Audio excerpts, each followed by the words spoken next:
Heather Richards reports in Politico's Power Switch. 2 weeks before the COP30 climate summit in Brazil, one pattern among nations could prove the most revealing. Most can't seem to hit their deadlines.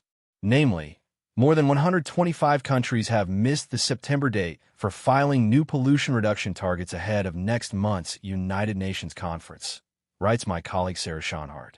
Fewer than 70 nations out of 195 turned in their homework on time. Some climate diplomacy veterans blame the long shadow of President Donald Trump. Trump has threatened countries with punitive tariffs for supporting international climate action and has withdrawn the U.S. from the 10-year-old Paris Climate Accord.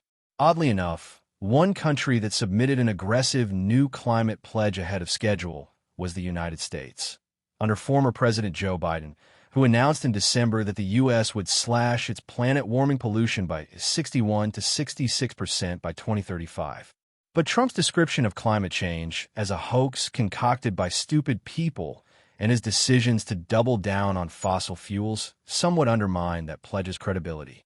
The rest of the world knows they have to deal with Trump, and they're trying to figure out, particularly in this climate sphere, how do you make progress when he's driving so hard in the opposite direction of where everyone else wants to go? John Podesta, Biden's senior advisor for international climate policy, told Sarah.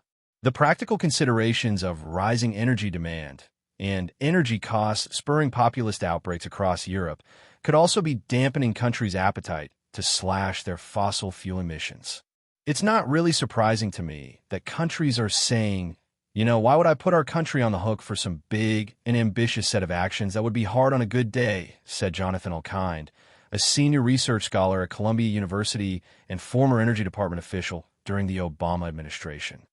The real issue is, can we sustain over time, and I mean over decades, attention and focus and creativity and capital, Alkind said.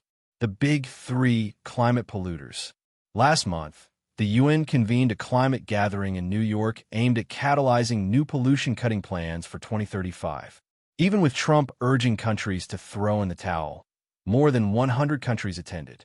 Additionally, the United Kingdom, Japan, and Brazil have all submitted stronger climate targets in the lead-up to COP30, and the European Commission has announced that the EU will submit a plan before the summit commences on November 10th. Still, India, the world's third-largest climate polluter behind China and the U.S., was a no-show in New York, and half of the Group of 20, the largest economies, which account for three-quarters of global emissions, have yet to reveal new targets. Last year, a report found that even if nations met their 2030 targets, carbon pollution would decrease by less than 3% compared to 2019. It needs to drop 43%, according to a UN panel of scientists. Meanwhile, pledges that China announced in September, promising to stop releasing carbon emissions before 2060, are too low to prevent catastrophic climate impacts, analysts say. Coupled with the Trump administration's antagonism, that means the Earth's two largest climate polluters are leaving an enormous gap in the defense against a warming planet.